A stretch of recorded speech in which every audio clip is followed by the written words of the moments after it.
ചെറുതുരുത്തിയിലെ 1-ാം ക്ലാസ്സുകാരിയുടെ മരണം പേവിഷബാധയെ തുടർന്നെന്ന് സ്ഥിരീകരിച്ച ആരോഗ്യവകുപ്പ്. കുട്ടിയുമായി സമ്പർക്കം പുലർത്തിയ കുട്ടികൾക്കും ബന്ധുക്കൾക്കും കുത്തിവയ്പ് നടത്തി.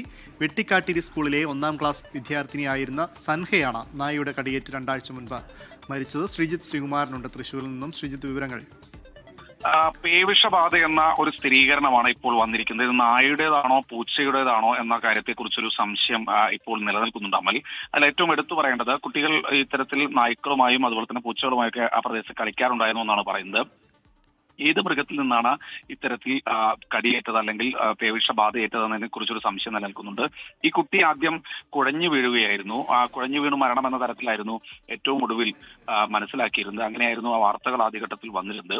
അപ്പോഴാണ് സംശയം തോന്നിയ ആരോഗ്യവകുപ്പ് ഈ സ്രവം പരിശോധനയ്ക്ക് അയച്ചിരിക്കുന്നത്. കഴിഞ്ഞ ദിവസമാണ് ഈ പരിശോധനാ ഫലം പുറത്തു വന്നത്. അതിലാണ് സൻഹയ്ക്ക് 7 വയസ്സുകാരിയാണ്, സൻഹയ്ക്ക് പേവിഷബാധയാണ് എന്ന സ്ഥിരീകരണം വന്നത്. ഒപ്പം അടുത്ത സമ്പർക്കം പുലർത്തിയ കുട്ടികൾക്കും അതുകൂടാതെ ബന്ധുക്കൾക്കും ഇപ്പോൾ കുത്തിവയ്പ് എടുത്തിട്ടുണ്ട്. വരും ദിവസങ്ങളിലും ഈ കുത്തിവയ്പ് എടുക്കുന്നത് തുടരുമെന്നാണ് ആരോഗ്യവകുപ്പ് അറിയിക്കുന്നത്.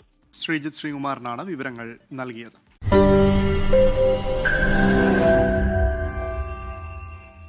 ലോകത്തെവിടെയായാലും ഏത് സമയത്തും 24 വാർത്തകളും ഓഗ്മെന്റഡ് റിയാലിറ്റി പാക്കേജുകളും എക്സ്പ്ലെയിനറുകളും വിശദമായി കാണാൻ ഞങ്ങളുടെ യൂട്യൂബ് ചാനൽ നിങ്ങൾക്ക് സബ്സ്ക്രൈബ് ചെയ്യാം.